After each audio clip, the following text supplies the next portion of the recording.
Messi. Messi's hit! Oh! He's made it! இன்னைக்கு India women vs South Africa women ICC women's cricket world cup 2025 women's ODI world கப்போட 13th எடிஷனோட final இந்த ரெண்டு teams விளையாட போறாங்க. அதுக்கான ப்ரீ மேட்ச் பில்டப் தான் நம்ம பார்க்க போறோம். அஃப்கோர்ஸ் அது போறதுக்கு முன்னாடி நம்ம இந்த டோர்னமெண்ட்டே ஃபுல்லா என்ன நடந்துச்சு அப்படின்னு சும்மா ஒரு கிளிம்சஸ் மாதிரி பார்த்துடலாம். இந்த டோர்னமெண்ட் ஸ்டார்டிங்ல இருந்து ஒரு பெரிய எக்ஸ்பெக்டேஷன்ஸ் இல்ல. மென்ஸ் கிரிக்கெட் அந்த சைடு போயிட்டு இருந்துச்சு. ஸ்டார்ட் பண்ணும்போது அப்பதான் ஏசியா கப் முடிஞ்சது. அப்புறம் அதுவே ஒரு ஹைப் இல்லாத சீரிஸ் தான். வெஸ்ட் இண்டீஸ் கூட ஒரு 2 மேட்ச் டெஸ்ட் சீரிஸ் வந்துச்சு. அப்புறம் இப்போ நம்ம அஃப்கோர்ஸ் ஆஸ்திரேலியா கூட விளையாடிட்டு இருக்கோம். ரோக்கோட கம்பேக் அப்படின்னு சொல்லிட்டு ஃபுல் கான்சென்ட்ரேஷன் அந்த சைடு எடுத்துட்டாங்க. இது இல்லாம ஒரு பக்கம் ப்ரோ கபடி லீக் வேற போயிட்டு இருந்துச்சு. கபடி ஃபேன்ஸ்லாம் அது பார்த்துட்டு இருந்தாங்க. ஸோ அந்த டைம்ல விமன்ஸ் வேர்ல்ட் கப் நடக்கும்போது பெருசா யாரும் பார்க்கல.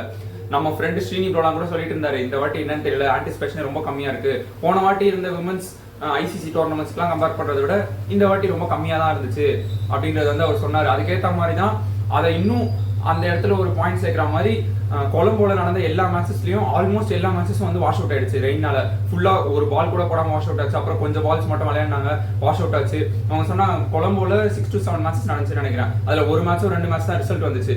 5 மேட்ச் வந்து டோட்டலா வந்து வாஷ் அவுட் ஆயிடுச்சு. அந்த 7 மேட்ச்ல இவ்வளவு ஓவர்ஸ் ஃபுல்லா விளையாடி தான் வந்திருக்கும்ல, அதுல கம்பேர் பண்ணா 25% ஆஃப் த பிளே கூட இந்த 7 மேட்ச் சேர்த்து வரல. அவ்வளவு கம்மியான ஓவர்ஸ் தான் விளையாடிருக்கு. ஏன்னா மழைனாலே நிறைய மேட்சஸ் அப்படி ஆயிடுச்சு. இது இல்லாம நவி மும்பைல வர அப்பப்போ கொஞ்சம் இப்ப அங்கதான் ஃபைனல் நடக்க போகுது. இன்னைக்கு அஃப்கோர்ஸ் ரெயின் ப்ரெடிக்ஷன்லாம் எதுவும் இல்ல. பட் சொல்றேன், ஒரு மேட்ச் இந்தியா வந்து பங்களாதேஷ் கூட விளையாடின மேட்ச், அதுவும் பங்களாதேஷ் சேஸ் பண்ண வரும்போது கொஞ்சம் நேரம் தான் விளையாடினாங்க. அதுக்கப்புறம் ரெயின் வந்துருச்சு அந்த மேட்சும். ஸோ இந்த மாதிரி ரெயின்னாலே நிறைய மேட்ச் போக போக ஒரு மேட்ச் 2 மேட்ச் அஃப்கோர்ஸ் எல்லா பெரிய டோர்னமெண்ட்டே நடக்கிறதா. இந்த மாதிரி 5-6 மேட்ச் மொத்தமா எனக்கு தெரிஞ்ச ஒரு 10 மேட்ச் கிட்ட ரெயினாலே போயிருக்கும்னு நினைக்கிறேன். இல்ல அட்லீஸ்ட் ரெயின் அஃபெக்ட் பண்ணியாச்சும் இருக்கும் மேட்ச் ரிசல்ட் வந்தாலும். இப்படி இருந்துச்சுன்னா கண்டிப்பா ஒரு டோர்னமெண்ட் பார்க்க வரவங்களுக்கு வந்து அது என்னடா இது சும்மா எப்ப பார்க்க வந்தாலும் மழை பெஞ்சிட்டே இருக்கு அப்படின்ற ஒரு ஃபீல் கொடுக்க தான் செய்யும். அதுக்கேற்ற மாதிரி தான் இருக்கு. பட் அதான் உங்களுக்கு தெரியும், கொலம்போ அண்ட் இந்தியாவில் ஒரு 5 வென்யூ, விசாகப்பட்டினம், நவி மும்பை, இண்டோர், அந்த மாதிரி வென்யூஸ்லாம் சேர்ந்து தான் நடத்துறாங்க. மெயின் ரீசன் இனிமே வந்து ஐசிசி டோர்னமெண்ட்ஸ் மென்ஸ் ஆகட்டும் விமன்ஸ் ஆகட்டும் எடிஷன் எல்லாமே 2 கண்ட்ரி ஒரு 3 கண்ட்ரி சேர்ந்து மல்டிபிள் நேஷன்ஸ் ஹோஸ்ட் பண்ற மாதிரி தான் இருக்கு. இது இல்லாம பாகிஸ்தானுக்கும் இந்தியாவுக்கும் இந்த வருஷம் ஆஃப்கோர்ஸ் உங்களுக்கு தெரியும் பெஹல்கம் அட்டாக் நடந்துச்சு. அதுல இருந்து பாகிஸ்தானும் நாங்க இனிமே இந்தியா வந்து விளையாட மாட்டோம். இப்போ இதுவே ஃபைனல்ஸ் பாகிஸ்தான் ஒரு செமிஃபைனல்ஸ் வந்திருந்தாங்கன்னா அது கொலம்போல தான் நடந்திருக்கும். அது உங்களுக்கு தெரியும். இந்தியா அங்க போனாலுமே பாகிஸ்தான் இப்போ இந்த போன வருஷம் நடந்துச்சுல சாம்பியன்ஸ் டிராஃபி, இந்த வருஷம் துபாயில தான் ஃபுல் இந்தியா எல்லா மேட்சஸுமே விளையாடினாங்க இன்க்ளூடிங் ஃபைனல்ஸ். மீதி மேட்ச்லாம் பாகிஸ்தான்ல நடந்துச்சு. அந்த மாதிரி தான் ஷெட்யூல் பண்ணியிருந்தாங்க. இந்தியா வர்சஸ் பாகிஸ்தானுமே கொலம்போல தான் நடந்திருக்கும். அது இந்தியா வின் பண்ணிடுச்சு. இப்போ நம்ம இதுக்கப்புறம் பார்க்க போறது வந்து இந்த ஃபைனல்ஸுக்கு முன்னாடி சவுத் ஆப்பிரிக்காவோட ஃபார்ம் எப்படி இருந்திருக்கு, இந்தியா விமனோட ஃபார்ம் எப்படி இருந்திருக்கு, அண்ட் ஒரு 5 பிளேயர் 2 டீம்ல இருந்தும் player to watch out for இந்த ஃபைனல்ஸுக்கு, அதெல்லாம் யார் யார் அப்படின்றத வந்து நம்ம பார்க்க போறோம். ஃபர்ஸ்ட் இந்தியாவோட ஜேர்னி என்ன சொல்லுவாங்க, பாத் இன்டு த ஃபைனல், அது வந்து எப்படி இருந்துச்சு அப்படின்னா இந்த டோர்னமெண்ட்ல மொத்தம் 8 டீம் இருக்கு. ஸோ ஒரு டீம் இன்னொரு டீம் கூட ஒரு மேட்ச் விளையாடுவாங்க. ஸோ ஒரு டீம் லீக் ஸ்டேஜஸ்ல 7 மேட்சஸ் விளையாடுவாங்க. இந்த 7 மேட்சஸ்ல இந்தியாவோட ஃபேட் எப்படி இருந்திருக்கு, எதை நம்ம கிராஸ் பண்ணி வந்திருக்கோன்றத பாருங்க. பாகிஸ்தான் கூட நியூசிலாந்து கூட எல்லாம் இந்தியா வந்து வின் பண்ணிட்டாங்க. பங்களாதேஷ் கூட நான் சொன்ன மாதிரி வந்து அந்த மேட்ச் வந்து ரெயினால அஃபெக்ட் ஆச்சு. இப்போ செமிஃபைனலுக்கு 4 டீம் வந்துச்சு. 8 டீம்ல இருந்து 4 டீம் செமிஃபைனலுக்கு வரும். இந்த 4 டீம்ல மீதி 3 டீம் கூடயுமே இந்தியா ஒரு டீம், மீதி 3 டீம் கூடயுமே இந்தியா தோத்துட்டாங்க லீக் ஸ்டேஜ்ல. இப்படிதான் இருந்திருக்கு. ஏன்னா இங்கிலாந்து கூட தோத்துட்டாங்க, ஆஸ்திரேலியா கூட தோத்துட்டாங்க, சவுத் ஆப்பிரிக்கா கூட தோத்துட்டாங்க. இந்த 3 டீம்ஸ் கூடயுமே லீக் ஸ்டேஜ்ல வந்து இந்தியா தோத்துட்டாங்க. இந்த 3 டீம்ஸ் தான். ஸோ இப்போ இதுல வர ஆஸ்திரேலியா வர இந்த women's cricket, women's ODI world cup, women's ICC tournament எல்லாமே ஆஸ்திரேலியாவை சுத்தி தான் இருக்கு. ஆஸ்திரேலியா தான் வந்து 13, இது வந்து 13வது எடிஷன். இதுக்கு முன்னாடி நடந்த 12 எடிஷன்ல 7 வாட்டி ஆஸ்திரேலியா வின் பண்ணிருக்காங்க. அப்போ ஆஸ்திரேலியாவோட டாமினன்ஸ் மட்டும் பாத்துக்கோங்க. மென்ஸ் ஆஸ்திரேலியன் டீமை விட விமன்ஸ் ஆஸ்திரேலியன் டீம் பயங்கர பவர், இதுலயே உங்களுக்கு தெரியும். இது இல்லாம மீதி 4 வாட்டி இங்கிலாந்து வின் பண்ணிருக்காங்க, ஒரே வாட்டி நியூசிலாந்து வின் பண்ணிருக்காங்க. நியூசிலாந்து ஒரு ICC tournament of course champions trophy men's டீமுக்கு வின் பண்ணி கொடுத்தாங்க அப்போ 90sல. இப்போ வந்து இந்த ஓடிஐ வேர்ல்ட் கப் ஆகட்டும், இதெல்லாம் வந்து நியூசிலாந்து விமன் தான் நியூசிலாந்து மென்ஸ் டீமை விட அதுக்கு முன்னாடி வின் பண்ணிருக்காங்க அப்படின்னு சொல்லலாம். இந்தியா இன்னும் வின் பண்ணதில்லை, சவுத் ஆப்பிரிக்கா வின் பண்ணதில்லை. ஸோ அகைன் 2025 எப்படி அண்டர் டாக்ஸ்க்கான ஒரு இயரா இருந்துச்சோ இந்த வாட்டி ஒரு புது சாம்பியன் தான் வரப்போறாங்க. இந்த 3 டீம் எல்லாம் தாண்டி இந்தியா அப்கோர்ஸ் இந்தியா ஸ்ரீலங்கா கூட ஒரு மேட்ச் வின் பண்ணாங்க லீக் ஸ்டேஜ்ல. 3 மேட்ச் 7 மேட்சஸ்ல 3 மேட்ச் வின் பண்ணிட்டாங்க, 3 மேட்ச் தோத்துட்டாங்க. ஒரு மேட்ச் பங்களாதேஷ் கூட வந்து ரெயினால அஃபெக்ட் ஆயிருக்கு. ஃபார்ம் எப்படி இன்கன்சிஸ்டன்டா இருக்கு அப்படின்றத மட்டும் பாருங்க. On the other hand South ஆப்பிரிக்காவோட ஜேர்னி டு த ஃபைனல் எப்படி இருந்திருக்குன்னா, ஃபர்ஸ்ட் மேட்ச் இங்கிலாந்து கூட ஃபர்ஸ்ட் பேட்டிங் விளையாடினாங்க இந்த டோர்னமெண்ட். அவங்களுக்கான ஃபர்ஸ்ட் மேட்ச் இந்த கேம்பெயின்ல 69 ரன்ஸ் ஆல் அவுட். இதுதான் 50 ஓவர்ஸ் கேம்ல 69 ரன்ஸ் ஆல் அவுட். இங்கிலாந்து வந்து விக்கெட்லெஸ்ஸா 73 ரன்ஸ் சேஸ் பண்ணிட்டு போனாங்க. அப்படி ஒரு கேவலமான லாஸோட தான் இந்த டோர்னமெண்ட் அவங்களுக்கு ஸ்டார்ட் ஆச்சு. அந்த ஒரு மேட்சை வச்சு எல்லாரும் முடிவு பண்ணிட்டாங்க சவுத் ஆப்பிரிக்கா செமிஃபைனல்ஸ் கூட வரமாட்டாங்க அப்படின்னு சொல்லிட்டு. பட் அதுக்கப்புறம் ஒரு மேட்ச் கூட தோக்கல. இதுதான் சவுத் ஆப்பிரிக்காவோட ஃபார்மா இருந்திருக்கு. அதுவும் சரி ஓகே, ஃபர்ஸ்ட் மேட்ச் அவ்வளவு கேவலமா விளையாட்டு அதுக்கப்புறம் ஒரு மேட்ச் 2 மேட்ச் ஜெயிச்சு, அதுவும் கஷ்டப்பட்டு ஜெயிச்சாலே பெரிய விஷயம் அப்படின்ற மாதிரி இருந்தபோது வின் பண்ண எல்லா மேட்சுமே டாமினேட்டிங் வின் தான். 6 விக்கெட்ஸ்ல வின் பண்றது இல்ல ரன்ஸ்ல பெரிய ரன்ஸ். இப்போ செமிஃபைனலே எடுத்துக்கோங்க, 100 ரன்ஸ் மேல ஒரு 130 ரன்ஸ் கிட்ட தான் வின் பண்ணிருக்காங்க செமிஃபைனல்ஸ். அப்படி ஒரு டாமினேட்டிங் ஃபார்ம்ல சவுத் ஆப்பிரிக்கா வராங்க. இந்தியாவுக்கு செமிஃபைனல்ஸ் எடுத்துக்கிட்டீங்கன்னா ஜெமிமா ராட்ரிக்ஸ் அடிச்சதுக்கு அப்புறம் தான் அதுதான் சொல்றேன் இந்த டோர்னமெண்ட்டுக்கே ஒரு வியூஸ் மாதிரி ஆடியன்ஸ் வியூஸ் எல்லாமே வந்துச்சுன்னு சொல்லலாம். ஸ்மிருதி மந்தனா ஆஃப்கோர்ஸ் அவங்களோட வேலையை பண்ணிட்டு தான் இருக்கிறாங்க. இப்போ நம்ம அப்படியே இந்த ஆன்டிசிபேஷன் அப்படியே players to watch out for போனோம்னா ஃபர்ஸ்ட் ஆஃப்கோர்ஸ் இந்தியாவே எடுத்துக்குவோம். இந்தியாவில் கேப்டன் ஹர்மன்பிரீத் கௌர் கண்டிப்பா அவங்க எவ்வளவு கான்ட்ரிபியூட் பண்றாங்களோ அந்த அளவுக்கு இந்தியன் டீமுக்கு அது நல்ல விஷயம். அண்ட் தென் ஸ்மிருதி மந்தனாக்கு வேர்ல்டு ஃபுல்லா எவ்வளவு ஃபேன்ஸ் இருக்காங்க, கிரிக்கெட்னாலையும் சரி அவங்களோட கேம் பிளேனாலையும் சரி, அஃப்கோர்ஸ் அவங்க அழகா இருக்காங்க அப்படின்றதுனாலே சரி, நம்ம பசங்க எத்தனை பேர் அவங்க ஃபேன்ஸா இருக்காங்க அப்படின்றது தெரியும். அதுக்கப்புறம் ஜெமிமா ராட்ரிக்ஸ் இந்த இன்னிங்ஸ்க்கு முன்னாடி இல்ல, அவங்க ஃபுல்லாவே player to watch out for தான். அவங்க சொன்ன மாதிரி ஒரு டஃப் ஃபேஸ்ல போயிட்டு இருந்தாங்க. இப்போ இது அவங்களுக்கான ப்ரூவ் பண்றதாகட்டும், இந்தியாவுக்கு ப்ரூவ் பண்றதாகட்டும், இனிமே அவனோட ஸ்பாட்டை கன்சிஸ்டன்டா டீம்ல மெயின்டைன் பண்றதாகட்டும், இது எல்லாத்துக்கும் ப்ரூவ் பண்ண ஒரு நாக் தான் ஆஸ்திரேலியா கூட அடிச்ச அந்த நாக். ஸோ இவங்க 3 பேர்.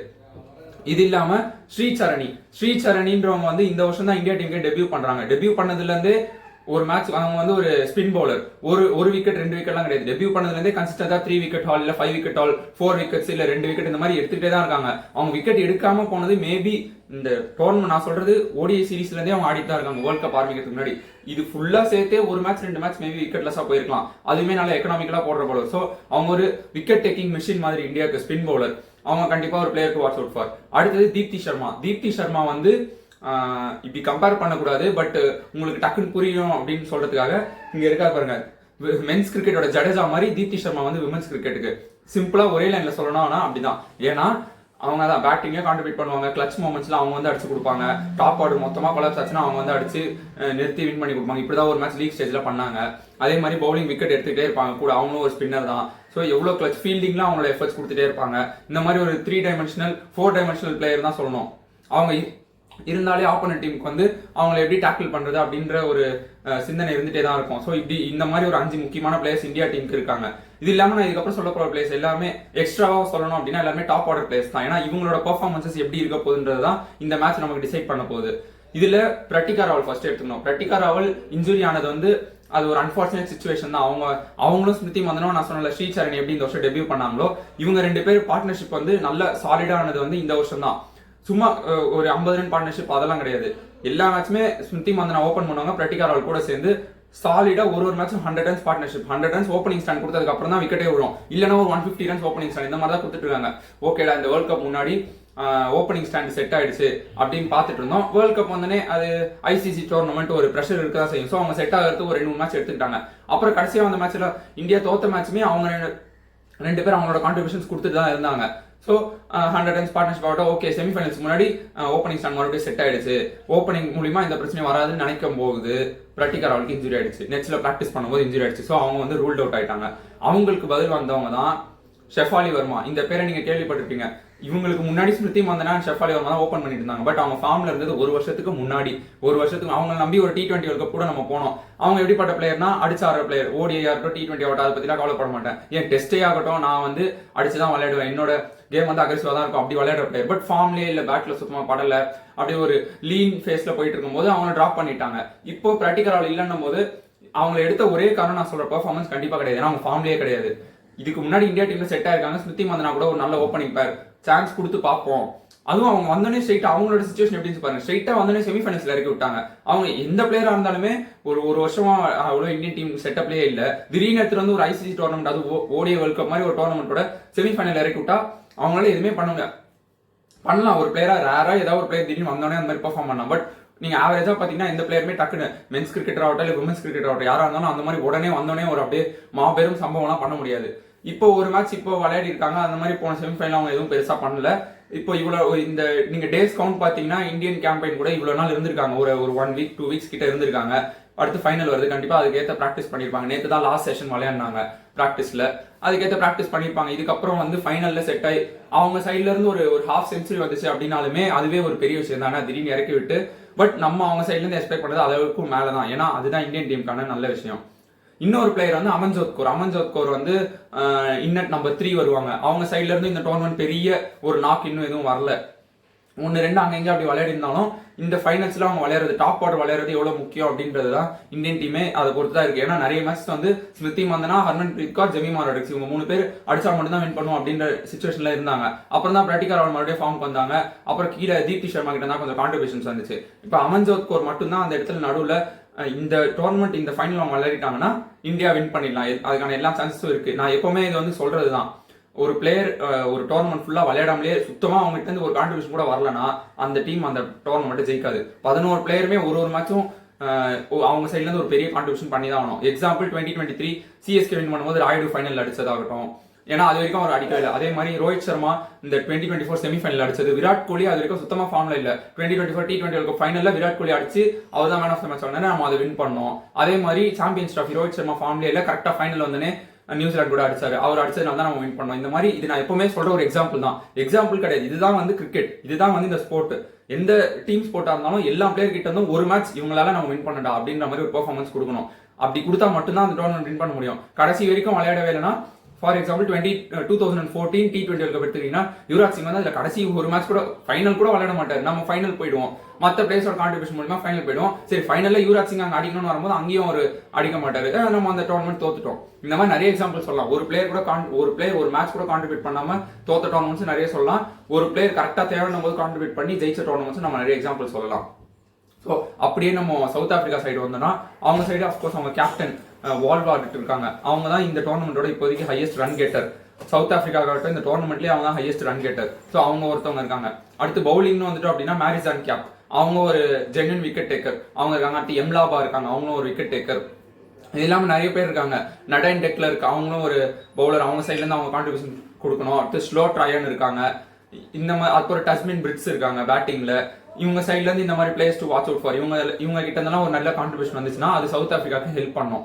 So with that we come to the end of this video முடிக்கிறதுக்கு முன்னாடி நம்ம பர்சன்டேஜ் அந்த மாதிரி ஏதாவது கொடுக்கணும் அப்படின்னா, இப்போதைக்கு நான் வந்து இந்தியா 60% வின் பண்ற சான்சஸ் இருக்கு, சவுத் ஆப்பிரிக்கா 40% வின் பண்ற சான்சஸ் இருக்கு அப்படின்ற ஒரு நம்பிக்கையில கொடுக்குறேன்.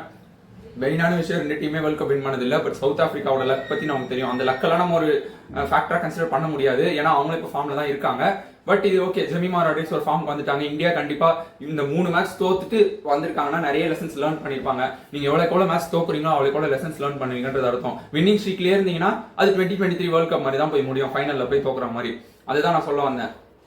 இப்போ இந்த டோர்னமெண்ட் வந்து நமக்கு ஒரு 2003 வேர்ல்ட் கப் இல்ல 2023 வேர்ல்ட் கப் ஃபைனல்ல போய் ஆஸ்திரேலியா கிட்ட தோத்தமே அந்த மாதிரி ஆகுமா, இல்லனா 1975 கபில் தேவ் வின் பண்ணி கொடுத்தாரு, அதுக்கப்புறம் MS தோனி வின் பண்ணி கொடுத்தாரு, அந்த மாதிரி ஆகுமா 2011ல அப்படின்றது வந்து ரிசல்ட் வந்ததுக்கு அப்புறம் தான் தெரியும். இது ஒரு கிரௌட் புல்லரா கண்டிப்பா இருக்கும். இந்த டோர்னமெண்ட் ஆன்டிசிபேஷனே இல்லைனாலும் அப்படின்னாலும் இப்போ ஜெமிமா ராட்ரிக்ஸ் அடிச்சதுக்கு அப்புறம் எல்லாம் வந்தாங்க. நான் வந்து ஸ்டார்டிங்ல இருந்தே கத்திட்டு இருக்கேன் இந்த டோர்னமெண்ட் நம்ம வந்து அதான் வீடியோ போறதுக்கான அளவுக்கு நமக்கு ரெஸ்பான்ஸ் இல்லைன்றதுனால வீடியோ போடல. இப்போ கண்டிப்பா ஜெமிமா ராட்ரிக்ஸ் அடிச்சோன்னே அந்த கிரௌட் வந்துருச்சுன்னு தான் சொல்லணும் டோர்னமெண்ட் பாக்குறதுக்கு.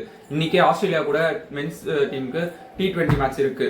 அதே மாதிரி ஈவினிங் வந்து பங்களாதேஷ் வர்சஸ் ஆப்கானிஸ்தான் சீரிஸ் ஒன்று இருக்குன்னு நினைக்கிறேன். அதெல்லாம் யாரும் எனக்கு தெரிஞ்சு பார்க்க மாட்டாங்க. மேபி மென்ஸ் மேட்ச் பார்ப்பாங்க, பட் மொத்த ஸ்பாட்லைட்டும் இந்த ஃபைனல் மேல தான் இருக்கும்.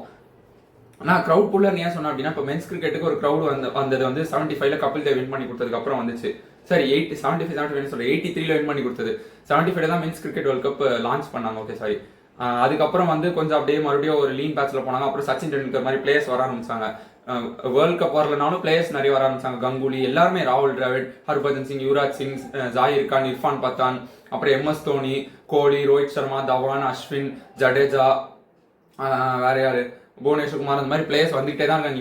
இப்போ இருக்க அபிஷேக் சர்மா, சுப்மன் கில், சூரியகுமார் யாதவ், ஹர்ஷித் ராணா, அந்த மாதிரி பிளேயர்ஸ் வந்துட்டே தான் இருக்காங்க. ஸோ மென்ஸ் கிரிக்கெட்டுக்கு எப்பவுமே அந்த ஆடியன்ஸ் இருக்க தான் செய்யறாங்க. கிரிக்கெட்டுக்கு இந்தியா ஆடியன்ஸ் இருக்க தான் செய்யுது. விமன்ஸ் கிரிக்கெட்டுக்கு மித்தாலி ராஜ் அப்படின்ற ஒரு ஆங்கர் ஆங்கர் ஈவெண்ட் அப்படின்னு அவங்க வந்ததுக்கு அப்புறம் தான் ஒரு க்ரௌட் வந்துச்சு. அப்புறம் இப்போ ஸ்மிருதி மந்தனாக்காக எல்லாம் பார்த்துட்டு இருக்காங்க நிறைய பேர்.